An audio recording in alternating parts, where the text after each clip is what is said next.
This is Chicago's Morning Answer with Dan Proft and Amy Jacobson on AM 560. The Answer.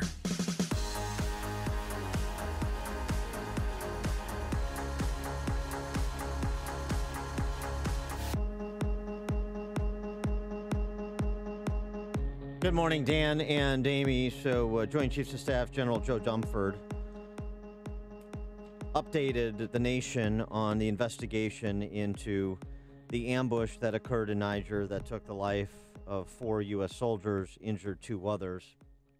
Here is what General Joe Dunford had to say about what the Pentagon knows at this point in time about it. We owe the families as much information as we can find out about what happened. And we owe the American people an explanation of what their men and women were doing at this particular time. The only thing I'm asking for today is a bit of patience to make sure that what we provide to you when we provide it is factual. General Dunford laid out a timeline of the events. Starting on the morning of October 4th, a group of 12 American troops and 30 Nigerian forces come under attack by ISIS-affiliated militants while traveling outside the capital. Within minutes, a drone is sent overhead. Approximately an hour after their first contact with the enemy, a call for air support comes. 30 minutes later, French fighter jets mobilize, arriving on location and half an hour after responding that evening. The bodies of 3 soldiers are recovered. Then 2 full days after the ambush, on the evening of October 6th, the body of Sergeant LaDavid Johnson is found by local Nigerian forces and turned over to the U.S. General Dunford emphasized the first thing they will do once they have more facts from the investigation is to share privately with the families in their homes with a team of experts to answer questions. And he explained the ongoing mission in West Africa, guys, which consists of approximately 800 service members in Niger working as part of an international coalition to fight terrorism. They've been there since 2011.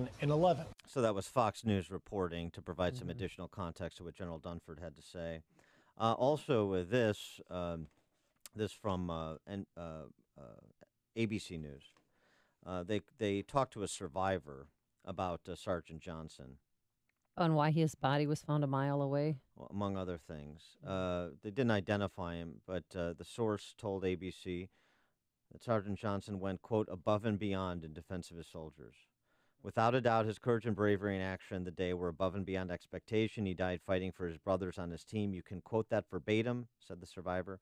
He grabbed any and every weapon available to him. The guy is a true war hero. He went on to say, until his death was confirmed, every asset was devoted to recovering him. We threw everything we had at it. Literally hundreds of people were focused on getting LaDavid back. So, that's what we know at this point in time, but all the right questions are being asked and the information is being gathered and the pressing by the Fourth Estate, which is appropriate, is being done. And it's great to have the left so interested in battlefield timelines these days. We're unified on that point. For more on this topic and others, we're pleased to be joined by our friend Michael Rubin, resident scholar at the American Enterprise, also a former Pentagon official and the author of a number of books, including Dancing with the Devil and Kurdistan Rising. Michael, thanks for joining us again. Appreciate it. Hey, thanks for having me, Dan. Were you satisfied with what you heard from General Dunford at this point and what we know to be true as ostensibly the Pentagon is still gathering all the available evidence? Well, General Dunford is a straight shooter, and he basically laid out there's lots of things we don't know yet. I'm not going to throw out a bunch of rumors. I'm going to wait till I confirm them. I'm going to talk to the families first. And only when that's done am I going to lay out the timeline to you. But make no mistake, after every mission, successful, but especially unsuccessful, the U.S. military engages in an after-action report to determine both what went wrong or what could have gone better in a mission in which there weren't casualties like this one. But what this does do, in many ways, is it's inevitable that the battle against the Islamic State is moving to the Sahel. The Sahel is the region of Africa sort of south of the Sahara. We're building a $100 million drone base in Niger, this country where this operation occurred. And when we are engaging in this sort of war to deny the Islamic State a new safe haven, inevitably, unfortunately, some people are going to pay the ultimate price. Well, according to CNN, they met with this tribal leader in an ISIS-friendly area, and that they were getting antsy. They thought that he was prolonging the meeting maybe so that the troops could get in place to ambush them. But what are we doing in Africa, and why do we have 1,000 troops in Niger and 6,000 total in Africa? Well, Amy, if you think about Africa, we often hear about North Africa, the Arab states from Morocco to Egypt. Below that, and there's the Sahara Desert. And in the past, we have had Islamic State activity, the Islamic or Al-Qaeda in the Islamic Maghreb activity, an Al-Qaeda affiliate, for example, in the south of Algeria, where they attacked an oil facility, killed some 50-odd British, French, and Americans. South of that, you have something called the Sahel, which is sort of half desert, half scrappy plain before you get to the jungle. And it's in that band that goes from Mauritania across the north of Nigeria, Niger, Chad, to the Sudan, that Al-Qaeda has either taken root or has hijacked a bunch of other local insurgencies. What we've learned from 9/11, what we've learned in Afghanistan, is when you have an ungoverned area where terrorists take root, it can be very, very dangerous to enable them to have a safe haven from which to plan terrorist attacks. So what the U.S. military has been doing has been going in a very small sort of footprint with only a couple hundred here, a couple hundred there, in order to bolster local security forces. Our men were traveling with local Nigerian forces, but you're absolutely right. One of the big things General Dunford is going to look at, Amy, is whether they were betrayed by some of the so-called Nigerian allies. Well, right, and the challenge here is, this is the same region which Boko Haram operates, and apparently there are splinters, at least it's been reported, to get your insight on this, there are splinters of Boko Haram that are affiliated with ISIS. And so, the same individuals hashtag campaigns to bring back our girls.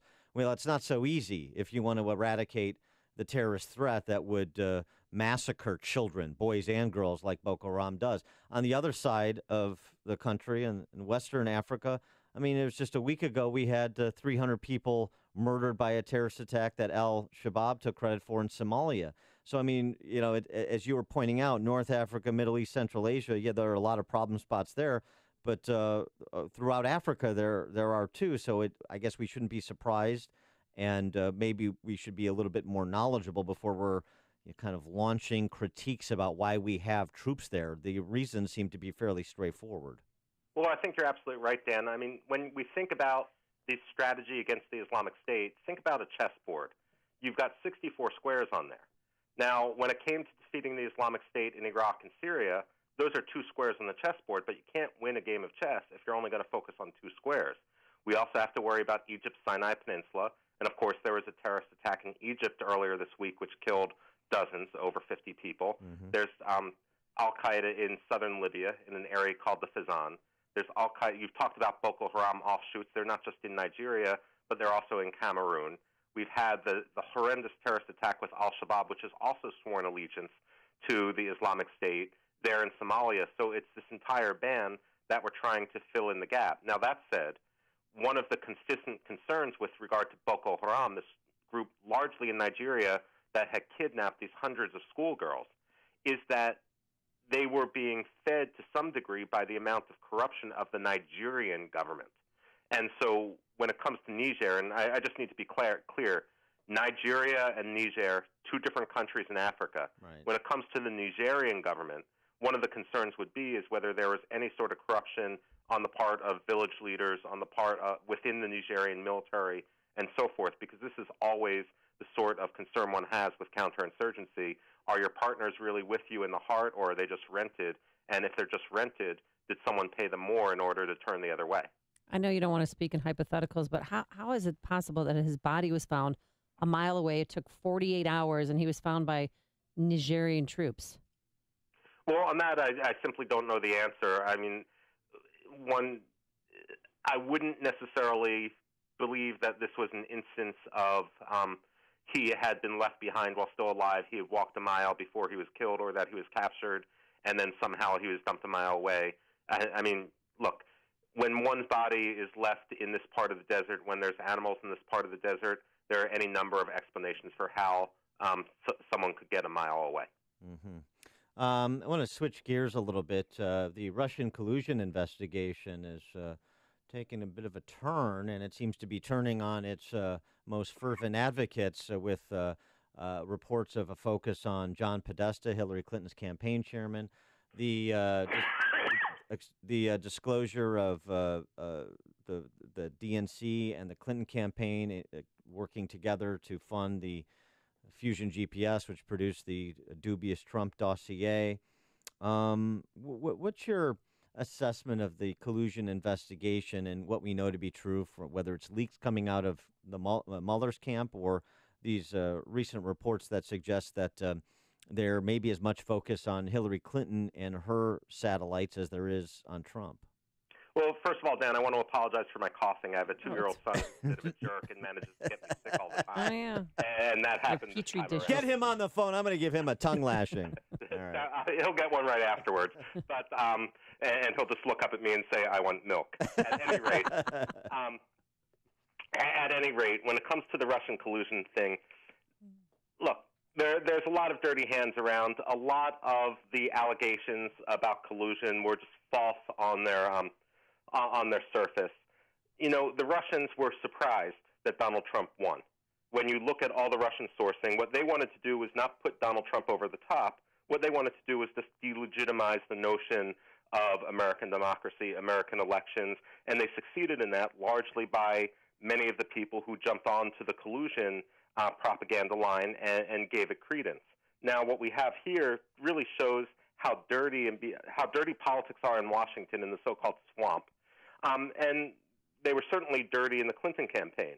Now, the only reason why they may not have been as dirty in the Trump campaign is because Trump didn't run a traditional campaign. He didn't have that sort of machine where he was working with a whole bureaucracy of people who do this for a living. But in previous elections, both Democrats and Republicans would do this sort of thing. It is highly problematic. Perhaps Hillary Clinton's team went over the top on this, and it's coming back to bite them if they were the ones who were sponsoring this. The real danger here, and what Mueller really needs to look at, is if they paid for this dossier of just shameless allegations, and then the FBI used that in order to say that they were going to investigate an American citizen, that was leaked to become part of the campaign. That shows, in a way, collusion on the bit of the FBI, at least a certain amount of lack of professionalism. In such a case, you know, this may not be the end of the story. People may start looking at Mueller himself, at some of his colleagues who were in the Justice Department, about whether this was through naivete or purposefully part of a broader conspiracy. So this could be a criminal act? Possibly? I'll leave that to Mueller to decide and to some others, but the real danger is if the FBI and the Department of Justice started to spy, started to eavesdrop on a campaign or any individuals because of op research, which was provided by another team, which was on its basis false. Now, it became part of the campaign when word leaked that the FBI and the Department of Justice was looking into this. It almost looks like Hillary Clinton's team played the FBI and the Department of Justice like a fiddle, and that would be deeply, deeply wrong.